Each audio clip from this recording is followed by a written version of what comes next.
और शहजाद भाई, हमारा सेगमेंट है जिसका नाम है कथारसिस। आप तो लिटरेचर के आदमी हैं तो समझ गए होंगे कि कथारसिस कहाँ से आया है। सो आर यू रेडी?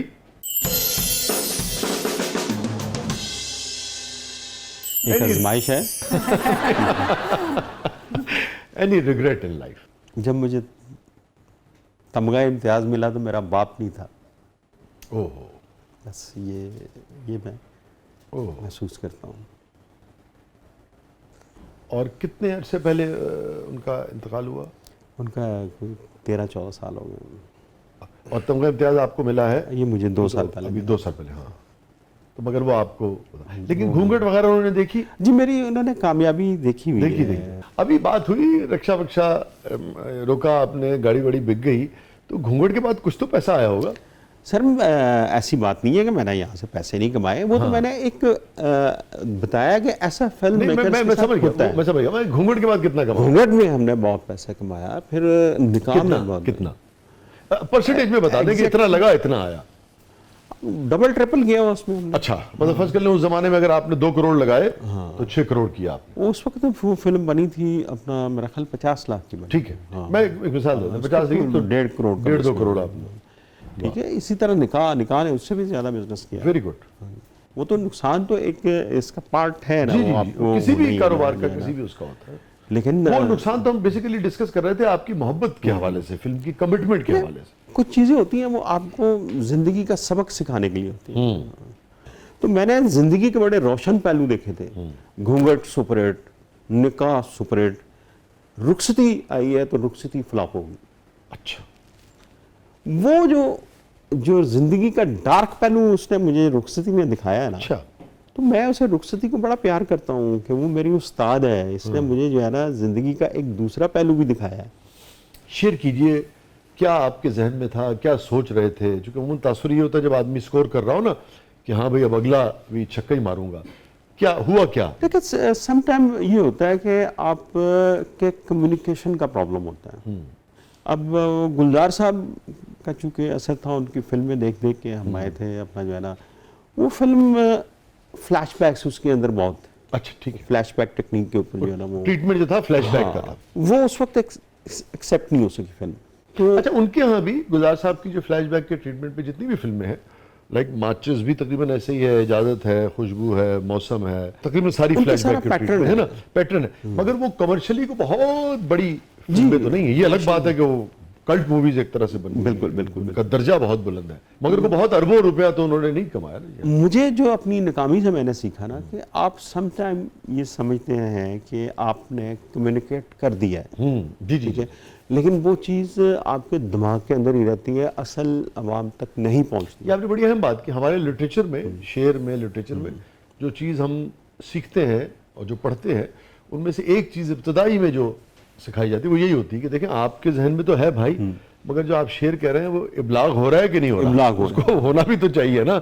अब आप हर सुनाने वाले को थोड़ी बताएंगे कि मैंने ये बात की है, तो ये बात में गड़बड़ होता है। फ्लॉप होने के अंदर जो है ना वो एक इब्लाग का प्रॉब्लम जो है ना, बहुत खूबसूरत आपने लफ्ज़ जो है ना इस्तेमाल किया है। वो कैफियत तो बयान नहीं की जा सकती कि एक लगने से पहले फिल्म यहाँ पे है और जब लगती है तो फिर लोग कुर्सियां जो है ना छोड़ छोड़ के जो है ना वो निकल रहे हैं बाहर, और मुगलजात भी उनके साथ जो है ना आपको सुनने पड़ रहे हैं। तो वो सीटों की ठक ठक की आवाज़ जो है ना वो आज भी मुझे महसूस होती है। अच्छा, वो एक जिस तरह वो रिजेक्शन जो है ना हद तक के अंदर जो है मंटो साहब ने जो है ना लिखी, हाँ, हद तक उसकी कैफियत जो है ना उसकी लिखी उस रिजेक्शन के बाद। हाँ। तो वो रुखसती के फेलियर के बाद भी मुझे मेरी कैफियत वो हद तक के उस किरदार वाली थी। ओ, वो तो बहुत एक्सट्रीम है। रिजेक्शन जो है ना वो बड़ा ही खौफनाक चीज़ बहुत है। खौफनाक। कोई खास चीज जो बिल्कुल ही कहते हैं ना, आप लाइफ में आदमी आगे तो बढ़ जाता है, आप स्ट्रांग लोग होते हैं माशाल्लाह ज़हनी तौर पे, मगर होता है कि भुलाई ना भूलती हो। तो मेरे एक दोस्त हैं, उनकी फिल्म की शूटिंग हो रही थी शबाब स्टूडियो में। तो वहाँ शान शूटिंग कर रहा था, संगीता बेगम थी, तो मैं उनके साथ ही था, शान मुस्तफा। तो हम एक ही गाड़ी में वापस आ रहे थे। तो मैं अब जो है ना वो हारे हुए पहलवान की लंगोटी भी मैं संभालता, फिल्म फ्लॉप हुई थी, मैं चुप करके सारा सफ़र जो है ना वो तय किया। एवन स्टूडियो के अंदर दाखिल हो रहे हैं तो शान ने एक जुमला जो है ना वो मेरे ऊपर कसा। कहता है मेरी अम्मी कहती है कि जो महफिल में बोलता है ना उससे तुम्हें कोई ख़तरा नहीं, जो महफिल में चुप करके बैठा हो ना उससे तुम्हें ख़तरा है। ठीक है, शान का और मेरा कुछ चल रहा था। अच्छा। रुखसती में पहले शान था, ठीक है, शान का वो डेट्स वेट्स का जो है ना वो अपना एकदम जो है ना वो उसका वो जंप कर गया, वो डेट्स ही नहीं दे रहा था अपना जो है ना। मैंने फिर उसकी जगह मुंबर राना को ले लिया। तो वो एक थी तो वो एक जुमला जो है ना मुझे यहाँ लड़ गया। उसी जुमले ने जनाब सलाखें बनवाई थी कि मैं कि जब हर तरफ हर पोस्टर पे शान नज़र आता था तो मैंने एक नया लड़का लेके जो है, हाँ वो थे ना एक मॉडल थे ना, एक अहमद ही नाम था ना? अहमद भट्ट, तो वो सलाखें बन गई। और सलाखें फिर सुपर डुपर हिट थी। हाँ जी, सलाखें सुपर डुपर। आप बीच में एक बात कर रहे थे, मैं चाहूंगा कि वो जरूर शेयर कीजिए कि जब आखिरी शो था कि अब ये तय हो गया कि अभी आखिरी शो है, तो आप अपनी अहलिया के साथ गए रुखसती देखने? जी, वो मैं उसे लेके चला गया फिल्म देखने के लिए। तो वो फिल्म देख के जो है ना इतनी उससे तकलीफ हुई, उसके बाद उसने आज तक मेरी कोई फिल्म नहीं देखी। जो पर्दे पे चल रही थी वो तकलीफ हुई या जो लोगों का बिहेवियर था? उसका फेलियर देख के। अच्छा। उसका फेलियर देख के जो है ना बड़ी उसे तकलीफ हुई। उसके बाद उसने मेरी फिल्म नहीं देखी कोई। सलाखें जो है वो एक ज़िंदगी का बड़ा खूबसूरत तजर्बा है। एक बहुत बड़ी नाकामी के बाद एक बहुत बड़ी कामयाबी, और जिसके अंदर क्रिएटिव पार्ट पे ना, जो कि डायरेक्टर के तौर पे स्टार भी नहीं है उसके अंदर। तो वो बस फिर उसमें रुखसती कहीं गुम हो गई।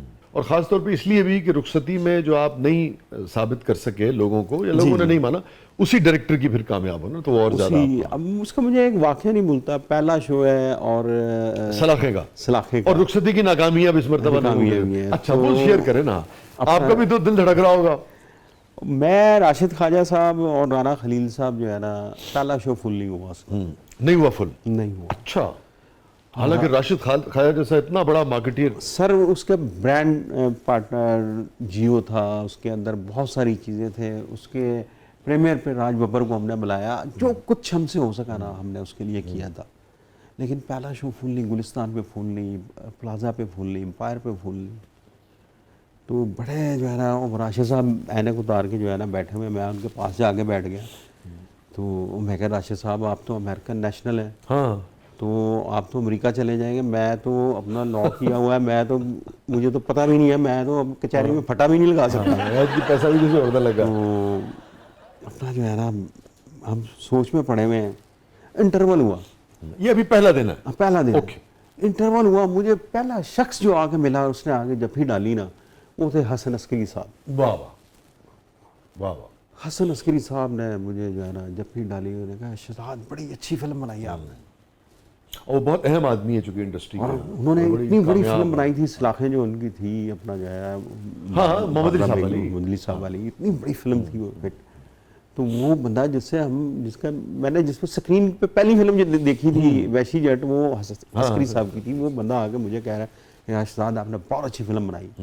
मुझे तो कुछ हौसला हो गया कि यार ये जो है ना, ठीक है, वर्ड ऑफ माउथ से शायद ये जाके लग गई है बात। सर, दूसरा शो हुआ, दुनिया पता नहीं कहाँ से आई। अच्छा। जितनी दुनिया अंदर है उतनी दुनिया बाहर है। लेकिन मुझे दुख जिस बात का है, मैंने शान को वो नुकसान पहुंचाने के लिए फिल्म नहीं बनाई थी। वो मैंने कोशिश की थी कि यार आप और तरफ भी देखें, ठीक है, और लोगों को भी ले, मुतबादल ढूंढें अपना जो है ना इंडस्ट्री से। आप इंडस्ट्री से। लेकिन इंडस्ट्री ने जो है ना उससे कोई सबक ही नहीं लिया। बजाय कि वो नए लोगों को लेके फिल्में बनाते हैं, वो फिर शान के पीछे लगे रहे। मैंने फिर कोशिश की, एक कुदरत आपका साथ दे रही होती है ना, उसमें बंदे का कमाल नहीं होता। मोहब्बत सच्चियां, मोहब्बत उसके बाद उसमें भी मैंने नए लोग लिए, वो भी अल्लाह ने हिट कर दी। लेकिन मैं इंडस्ट्री का जो है ना रवैया चेंज करने में नाकाम रहा, वो नहीं कर सका। और आपका कहना है कि रुखसती के बाद बेगम साहबा फिर नहीं गई दोबारा? नहीं, ये दोनों भी नहीं। आपने कहानी पलियल हो गया, ऐसे कामयाब हो गए? मैंने नहीं देखी फिल्म। मैंने वही फ्लैशबैक पाते होने।